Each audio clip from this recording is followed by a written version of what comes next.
Rana homemade কিচেনে আপনাদের স্বাগত জানাই।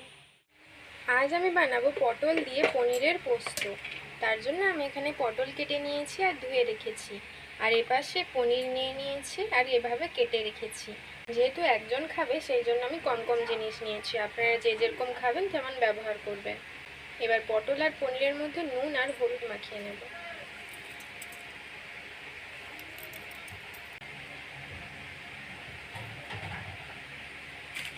যারা যারা আমার চ্যানেলটিকে আগে থেকে সাবস্ক্রাইব করেছেন তাদেরকে অসংখ্য ধন্যবাদ।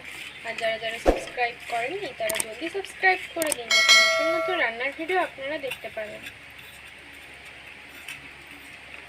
মাখানো হয়ে গেছে, তাহলে দেখে নিন আমি পটল দিয়ে পনিরের পোস্ত কিভাবে রান্না করি।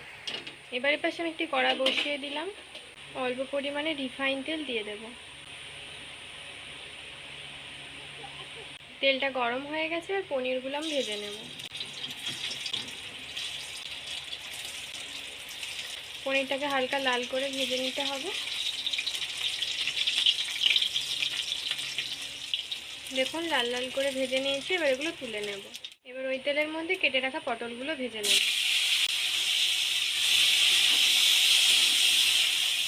দেখুন পটলগুলো আমি ভেজে নিয়েছি লাল করে, আর আমি আগে থেকে একটা পেস্ট তৈরি করে রেখেছিলাম। এর মধ্যে আছে 25 গ্রাম পোস্ত আর একটা কাঁচা লঙ্কাকে আমি এর মধ্যে পেস্ট করে নিয়েছি। এবার ওটা ওর মধ্যে দিয়ে দেব। অল্প একটু জল দিয়ে আমি একটু কষিয়ে নেব।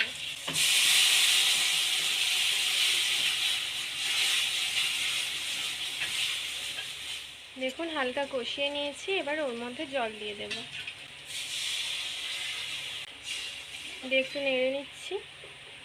এবার ওর মধ্যে ভেজে রাখা পনিরগুলো দিয়ে দিলাম। এবার ওর মধ্যে দিয়ে দেবো স্বাদ মতো চিনি, অল্প পরিমাণে হলুদ গুঁড়ো আর স্বাদ মতো নুন, আর দিয়ে দেবো সর্ষের তেল।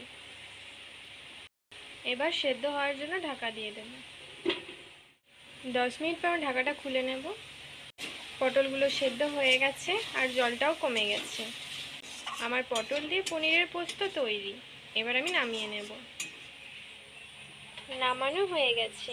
এটি দেখতেও যেমন সুন্দর হয়েছে, খেতে দারুণ হয়েছে। তো আপনারা বাড়িতে অবশ্যই ট্রাই করবেন। তো ভালো থাকবেন, সুস্থ থাকবেন, টাটা।